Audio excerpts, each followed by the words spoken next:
What's up, everyone? I am Sharon, your host, and welcome to the Sharon Max channel. I wanted to inspire you today by sharing this awesome video with you about a man who basically started from the ground, from the bottom. He lost everything. He got out there and got hooked on drugs, and he was homeless and all of that, man. And he completely did a 360, turned his life completely around. And it just goes to show you that it's never too late as long as you have the will and the desire to achieve your goals. You guys check out this video.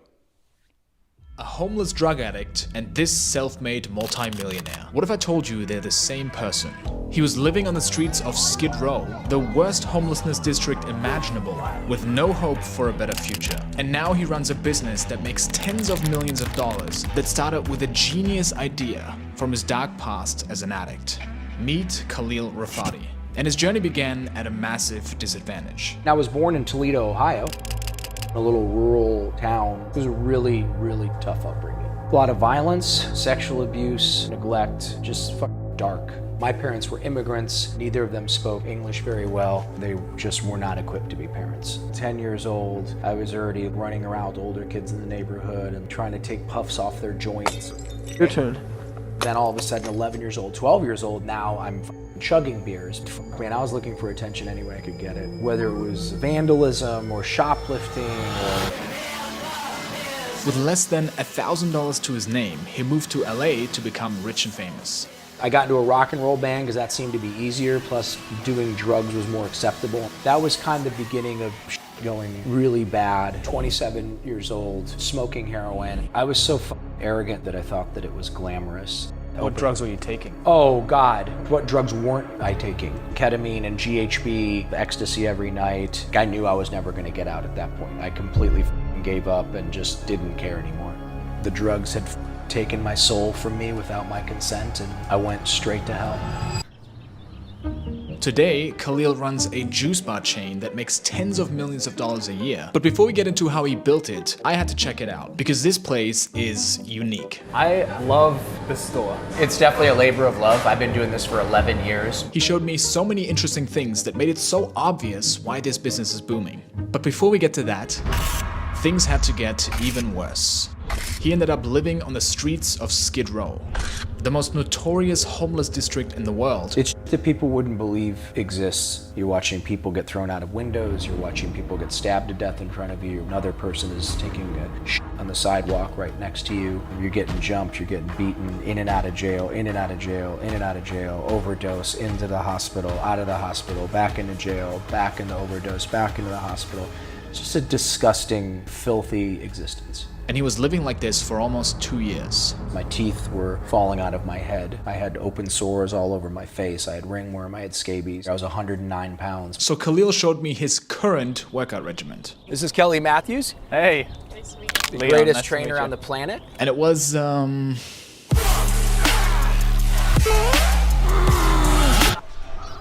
might have to stop. I'm really dizzy.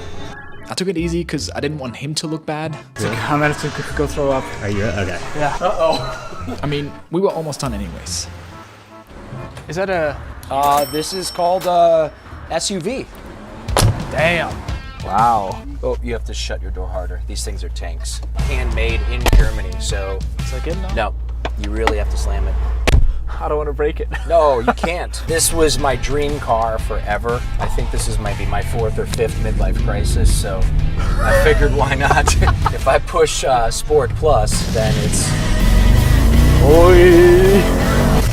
Obviously, he had to recover first to be at the stage he's at now. And after everyone he knew gave up on him, he finally got professional help. Dove headfirst into 12-step programs. I went to meetings every single day, twice a day. So I went back to washing cars, which I was great at. I started cleaning people's apartments. In order for me to change, in order for me to start living a new life, there had to be a paradigm shift. I got a sponsor. I did exactly what the my sponsor wanted me to do. He made me do the cleanup commitments at meetings. He made me do the coffee and cookie commitment. And don't buy those disgusting little cookies. Get them nice cookies. Get them nice coffee. And what he didn't know at the time was that this silly little commitment of making sure there's coffee and cookies at the recovery meetings would change the course of his life forever. And I'm gonna bring some strawberries this time. I'm gonna grab some blueberries. And I fucking went all out. I spent like $60 or something when you're supposed to spend like $6. I set up this spread. Here comes the druggy buggy dropping off all of the Salvation Army guys. And when they saw that food, the look of joy, the look of, oh my God.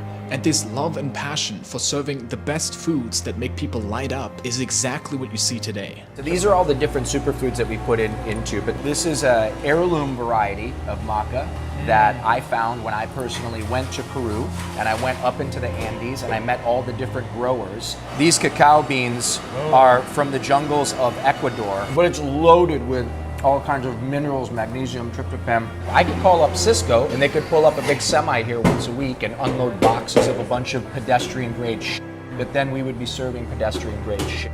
If you're gonna be the best, be the best. I was told early on in my recovery, pick up trash when you see it and throw it away. And don't look around to see if anybody saw you do it. Don't do it because you look cool doing it. Do it because that's what we're supposed to do.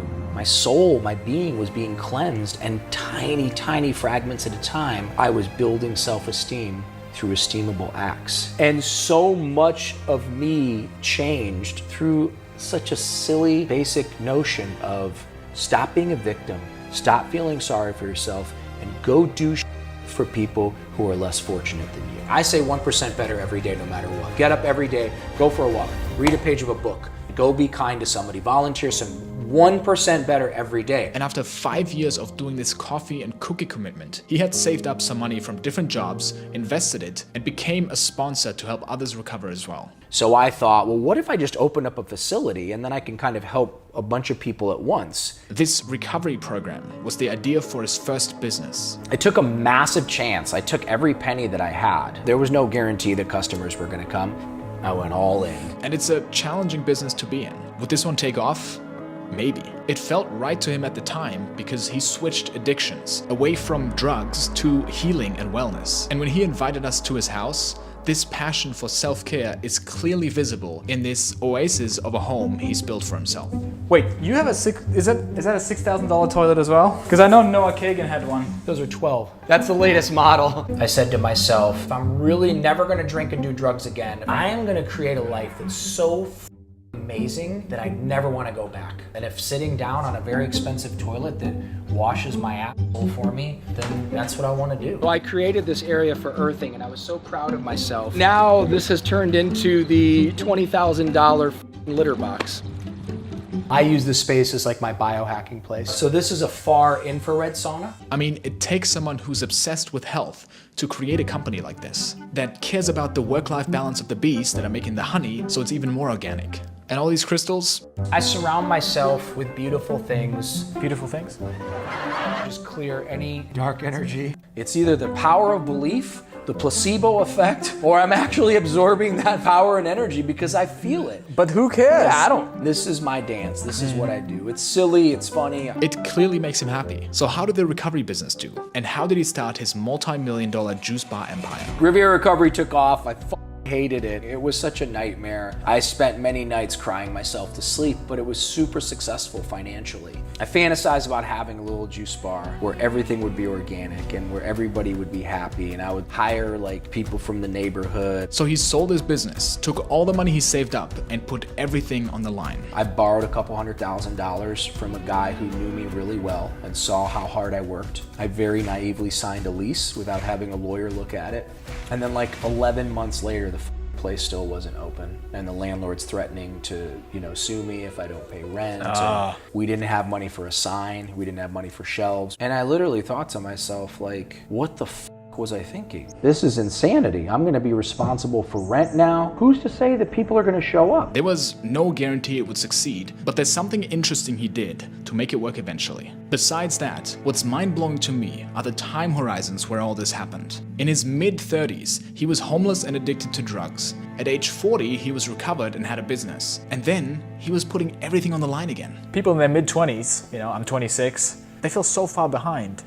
So crazy. That's so crazy. You have no idea how young you are. I'm 52 in the greatest shape of my life. Let's say you're 40. You think you're old, you think life has passed you by. 10 years are gonna go by. And the first thought you're gonna think after you get that 50-year birthday celebration, you're gonna go, I was so young, why didn't I take advantage of it? And when I was 27, 28, 29, I thought, well, I haven't made it yet, I'm gonna kill myself. Can you imagine? I know we ambitious weirdos are putting so much pressure on ourselves to achieve so much in such little time, but talk about a perspective shift. We have time. I am barely getting started now. I will turn it into a billion-dollar brand. I'm gonna take it global and build something really meaningful. Look at the life he's created. And in 2011, the first Sun Life Organic store was finally set up. I was really scared. It's the day before we're supposed to open, and these kids walk in.